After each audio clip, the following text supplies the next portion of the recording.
జగన్ గారి గురించి అప్పుడు, ఇప్పుడు మొత్తానికి జాతీయ పార్టీలు అయితే గనక మాట్లాడుకుంటూనే ఉన్నాయండి. ఎందుకంటే జగన్ గారు రాష్ట్ర నాయకుడని మనం అనుకుంటున్నాం. కానీ జాతీయ నాయకులందరూ కూడా జగన్ గారి గురించి మాట్లాడుకుంటున్నారు. ఇది యథార్థం. ఎవరు మెప్పు కోసమో, డబ్బు కోసమో చెప్పట్లా. ఉన్న వాస్తవాలనే చెప్తున్నాం. జగన్ గారి గురించి జాతీయ నాయకులు చాలా సందర్భాలలో మాట్లాడుకున్న సంఘటనలు ఉన్నాయి. కానీ రీసెంట్‌గా రాహుల్ గాంధీ గారు జగన్ గారి గురించి మాట్లాడటం జరిగింది. ఆయననే కాదు, రాహుల్ గాంధీ గారైనా లేదా బీజేపీ ఎవరైతే మోదీ గారు అనుకున్నా, అలాగే ఇండి కూటమి నాయకులైనా సరే, ఎవరైనా సరే, అంటే జాతీయ స్థాయి నాయకులు జగన్ గారి గురించి మాట్లాడుకుంటూనే ఉంటారు. ఏదో సందర్భంలో, ఏదో సంఘటనలో. ఇప్పుడు దేని గురించి మాట్లాడుకున్నారో ఖచ్చితంగా నేను చెప్తాను. చెప్పే ముందు నాది రిక్వెస్ట్ ఉంది. ఫస్ట్ అయితే లైక్ చేయండి. రాష్ట్రం మొత్తం తెలియాలా జగన్ గారి గురించి జాతీయ నాయకులు మాట్లాడుకోవడం ఏంటి, జగన్ గారి వెంట జాతీయ పార్టీలు ఏంటి అనే దాని మీదే మాట్లాడబోతాం. కాబట్టి ఫస్ట్ లైక్ చేయండి మీ బాధ్యతగా. లైక్ చేస్తే నాకు కూడా మోటివేషన్ ఉంటుంది, ఎక్కువ మందికి ఇన్ఫర్మేషన్ షేర్ అవుతుంది. లైక్ చేశారు కదా, ఇప్పుడు మీ అమూల్యమైన అభిప్రాయాన్ని కామెంట్ రూపంలో తెలియజేయండి. వీడియో ఎండ వరకు చూసిన తర్వాత మీ అభిప్రాయం ఏంటో కామెంట్ రూపంలో తెలియజేయండి. జగన్ గారి వెంట జాతీయ పార్టీలు, జగన్ గారి గురించి జాతీయ నాయకులు మాట్లాడుకుంటున్న మాటలేంటి. కాబట్టి అంతేకాదు, కొత్తగా మన ఛానల్ చూస్తే పక్కాగా సబ్స్క్రైబ్ చేయండి. ఓకేనా? సరే, ఫస్ట్ లైక్ చేయండి. జగన్ గారి గురించి జాతీయ పార్టీ నాయకులు మాట్లాడుకోవడం ఏంటంటే అప్పుడు, ఇప్పుడు, ఎప్పుడు కాదు, అన్ని రాష్ట్రాల నాయకులు కూడాను, జాతీయ స్థాయి నాయకులు కూడా జగన్ గారు తీసుకొచ్చిన సంస్కరణల గురించి, లేదా జగన్ గారు తీసుకొచ్చిన పథకాలు, సంక్షేమ పథకాలు అవ్వచ్చు, అభివృద్ధి కావచ్చు, ప్రతి దాని గురించి మాట్లాడుకున్నదే.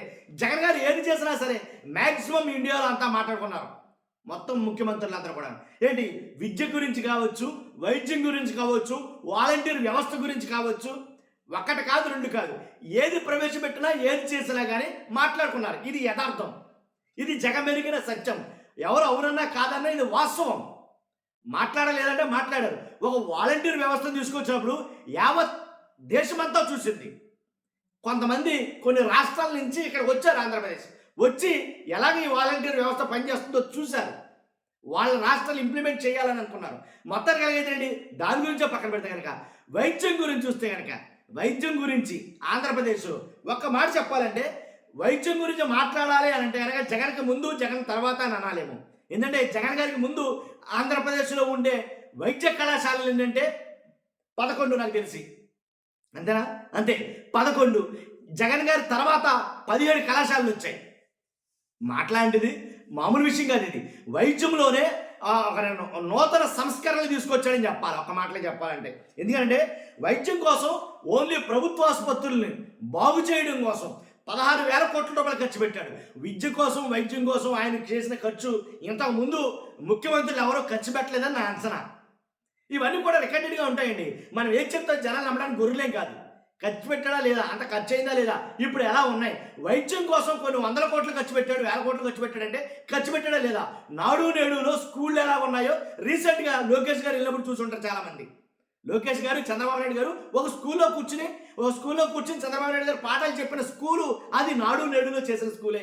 ఆ స్కూల్ ఎలా ఉందో చూస్తే మీకు అర్థమైపోద్ది. కాబట్టి ప్రభుత్వ స్కూళ్ళు బాగుపడ్డారంటే నాడు నేడులో భాగంగానే. కాబట్టి విద్య కోసం, ఓటు హక్కు లేని విద్యార్థులు, ఓటు హక్కు లేని పిల్లల కోసం ఎంత ఖర్చు పెట్టాడో మనకు తెలుసు. అంతకు ముందు రాష్ట్రం ఏర్పడ్డ తర్వాత ఇప్పటి వరకు ఏ ముఖ్యమంత్రి ఓటు హక్కు లేని పిల్లల కోసం, విద్యార్థుల కోసం ఎంత ఖర్చు పెట్టిన దాఖలాలే లేవు. నిజం, నోటీస్ చేసుకోవచ్చు మీరు కావాలంటే కనుక. కాబట్టి అదే వైద్యం కోసం నిజంగా 104 అని, 108 అని, అంతే కదండి. బ్రిటిష్ వాళ్ళు ఎలా అయితే, బ్రిటిష్ మెడికల్ జర్నల్ ఏదైతే ఉందో, బ్రిటిష్ మెడికల్ జర్నల్, దాంట్లో ప్రచురితమైంది వైద్యం కోసం జగన్ చేస్తున్నటువంటి నూతన విధానాలు. అంతేకాదు, బ్రిటిష్ కమిషనర్ కూడా ఇక్కడికి రావడం జరిగింది. వచ్చి వాళ్ళ టీంతో వచ్చి ఒక 2-3 రోజులు పర్యటన జరిగింది. కాబట్టి ఇంతకీ రాహుల్ గాంధీ గారు ఒక మాట అన్నారండి. ఏంటి, రీసెంట్గా ఢిల్లీలో జరిగిన ఒక కాన్ఫరెన్స్, ఒక మీటింగ్లో, దాంట్లో మాట్లాడుతూ జగన్ గారు ఇంగ్లీష్ మీడియం తీసుకురావడం గురించి ఒక విప్లవంలో తీసుకొచ్చాడు ఆయన. ఇంగ్లీష్ మీడియంని ఆంధ్రప్రదేశ్లో ఒక ఉద్యమంలాగా చేపట్టాడు ఆయన అని ఆయన మాట్లాడడం జరిగింది. ఆయన అంటే ఏంటంటే, మనం ఇక్కడ ఉన్నాం, మనకు తెలీదా ఇంగ్లీష్ మీడియం అంటే ఏంటో తెలియని స్కూళ్ళల్లో ఇంగ్లీష్ మీడియాన్ని ప్రవేశపెట్టాడు. సో కాళ్ళు పెద్ద మనుషులు ఏం మాట్లాడారు, ఇంగ్లీష్ మీడియం తీసుకొస్తే తెలుగు చచ్చిపోద్దని చెప్పారు. తెలుగుతో చచ్చిపోద్ది. ఇంగ్లీష్ లేక, ఉద్యోగాలు లేక, ఆ ఇంగ్లీష్ స్కిల్ లేక ఎంతోమంది నిరుద్యోగులుగా మిగిలిపోతారు, లక్షల మంది. ఇది వాస్తవం. అప్పుడు ఇంకో మాట మాట్లాడాడు ఆయన రాహుల్ గాంధీ గారు.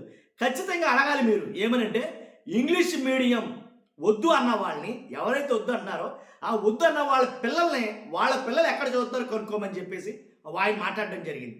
కానీ నిజంగా వాస్తవం కూడా ఈ ఆంధ్రప్రదేశ్లో చాలామంది ఇంగ్లీష్ మీడియం కాదు, తెలుగు చచ్చిపోతుంది, ఇంగ్లీష్ మీడియం కోసం తెలుగుని చంపేస్తారు అని మాట్లాడే పెద్ద మనుషులు ఎవరైతే ఉన్నారో, రాష్ట్ర ముఖ్యమంత్రులు కానీ, లోకేష్ గారు కానీ, పవన్ కళ్యాణ్ గారు కానీ, దిగువ స్థాయి నాయకులు కానీ ఎవరు మాట్లాడినా సరే ఈ మాట, మీ పిల్లలు ఎక్కడ చదువుతున్నారో ఒకే ఒక మాట్లాడమన్నాడు రాహుల్ గాంధీ గారు. మనం కూడా అడుగుదాం ఖచ్చితంగా.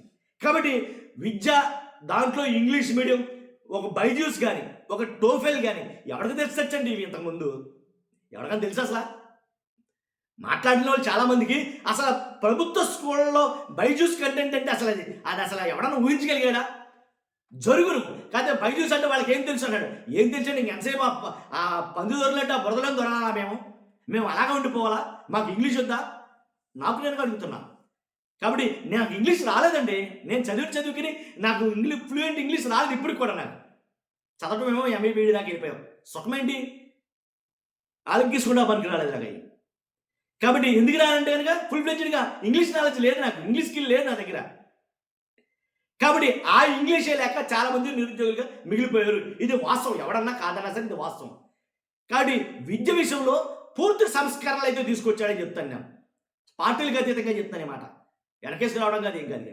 కాబట్టి విద్య కోసం చాలా ఖర్చు పెట్టాడు. దాంట్లో ఇంగ్లీష్ మీడియం, అసలు ఇంగ్లీష్ మీడియం అనేది ఖచ్చితంగా ఉండాలని అంటానండి. ఉండాలనే వాళ్ళు నేను ఒకడిని. ఎందుకంటే బయటికి వెళ్తే మరీ ఎర్రి పుష్పాల్లా చూస్తున్నారండి నిజంగా ఇంగ్లీష్ రాకపోతే కనుక. కాబట్టి ఏ జాబ్కి వెళ్ళాలన్నా ఖచ్చితంగా ఇంగ్లీష్ అయితే మ్యాండేటరీ అయిపోయింది.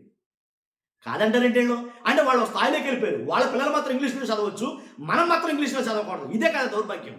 అంటే వాళ్ళు బాగోవాలి, మనం ఇలాగే ఉండాలి. ఎంతసేపు మొయ్యాలండి? ఎక్కడ మోస్తారండి? ఎక్కడ మోస్తాం? మనకి పలకెక్కాలని ఆశ ఉంటుంది కదా, ఎక్కనవరండి. కాబట్టి విద్యా దీవెన పేరు మీద కొన్ని కోట్ల రూపాయలు ఖర్చు పెట్టాడు. నాడు నేడు పేరు మీద ఏంటి స్కూళ్ళు మార్చడం కోసం కొన్ని కోట్లు ఖర్చు పెట్టాడు. 1, 2 కాదు. కాబట్టి చూస్తాయి, ఊరికి నేను చూడడం. వేరే రాష్ట్రాల నాయకులు చూస్తారంటే, జాతీయ స్థాయి నాయకులు చూస్తారంటే అందరినీ చూస్తారంటే చూడరు.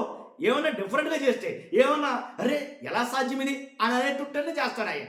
కోవిడ్ తోటి మొత్తం రాష్ట్రంలో, దేశం మొత్తం, ప్రపంచం మొత్తం అతలాకుతలం అయిపోతా ఉంటే ఇది టెస్టింగ్ ట్రేసింగ్ అనేది లేక ఏంటి మొత్తం అతలాకుతలం అయిపోతుంటే ఆ రోజుల్లోనే చాలా ఈజీగా సునాయాసంగా ఏంటి ఆ టెస్టింగ్ కానీ ట్రేసింగ్ కానీ చాలా ఈజీగా నిర్వహించాడు. ఏంటంటే కనుక ఉన్నటువంటి ఎవరైతే వాలంటీర్ వ్యవస్థ ఉందో దాని ద్వారా చాలా ఈజీగా కనిపెట్టగలిగాడు, వాళ్ళని వాడాడు.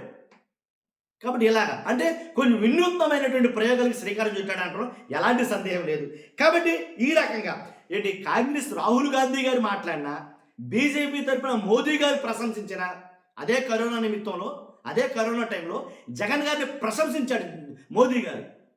ఆయన ప్రశంసించిన ఆయన వైపు చూసినా సరే, లేదా ఇండీ కూటమిలో ఉన్న మొత్తం నేతలంతా సరే, ఏదైతే ఢిల్లీలో ఇండీ కూటమి మొత్తం నేతలంతా కూడా జగన్ వైపు చూశారంటే కారణం ఉంది, లేకపోలే. సరుకుంటేనే సార్ ఎవడైనా పలకరించేది, సరుకు లేకపోతే పలకరించరు. మీరైనా నా వీడియో చూస్తున్నారంటే కనుక ఎక్కడో 1, 2, 3 సబ్స్క్రైబర్లు ఉన్నాయి. నేను ఈరోజు 94,000 మంది సబ్స్క్రైబర్లు ఇంచుమించుగా. కాబట్టి ఉన్నారంటే కనుక సరుకు లేకపోతే ఉండరు, సరుకు లేకపోతే చూడరు మీరు, కంటెంట్ లేకపోతే. ఇది వాస్తవం. కానీ వాస్తవం ఉంటేనే చూస్తారు, వాస్తవం ఉంటేనే ఫాలో అవుతారు. కాబట్టి ఖచ్చితంగా జగన్మోహన్ రెడ్డి గారి విషయంలో మాత్రం అది జరుగుతుంది. నేషనల్ వైడ్గా ఆయన వైపు చూసిన సంఘటనలు చాలా ఉన్నాయి, దాంట్లో ఎలాంటి డౌట్ లేదు. కాబట్టి రాహుల్ గాంధీ గారు ఎప్పుడైతే జగన్ గారి గురించి ఈ రకమైనటువంటి వ్యాఖ్యలు చేశారో మ్యాక్సిమం ఎంటైర్ మీడియా మొత్తం ఒకసారి ఫోకస్ అని తిప్పింది. కాబట్టి ఏంటంటే ఏదో జగన్ గారి కోసం ఆయన ఏదో కావాలని అది కాదు అక్కడ విషయం. నేను అదే చెప్తున్నాను, కంటెంట్ ఉన్నవాడే, దాంట్లో ఎలాంటి డౌట్ లేదు అది. కాబట్టి వైద్యం కోసం ఖర్చు పెట్టినా, విద్య కోసం ఖర్చు పెట్టినా, ఈ రెండింటి కోసం ఖర్చు పెట్టింది రాష్ట్రం పుట్టిన తర్వాత ఇంత దారుణంగా ఎవరు చేసి ఉండకపోవచ్చు, అంటే ఇంత గొప్పగా ఎవరో చేసి ఉండకపోవచ్చు నా అభిప్రాయం అది. కాబట్టి ఎంత తక్కువ మాట్లాడుకున్నా, ఎంత ఎక్కువ మాట్లాడుకున్నా దాన్ని నెవర్ ఎండింగ్ ప్రాసెస్ అంటాను నేను దీని విషయంలో. కాబట్టి చూస్తున్న మీరు అందరూ కూడా మీ అభిప్రాయం ఖచ్చితంగా కామెంట్ రూపంలో తెలియజేయండి, మర్చిపోవద్దు. ఎందుకంటే మీ మౌనం పృథ్వీకి చేటు, దాంట్లో ఎలాంటి ఉంటుంది. నేను మంచివాడు మౌనం ఉండకూడదంట, తెలివైన వాడు. కాబట్టి ఖచ్చితంగా మీరు కామెంట్ రూపంలో తెలియజేయండి. ఫస్ట్ అయితే లైక్ చేయండి, మీ అమూల్యమైన అభిప్రాయం కామెంట్ రూపంలో తెలియజేయండి. కొత్త వాళ్ళైతే మన ఛానల్ సబ్స్క్రైబ్ చేయండి. Thank you very much.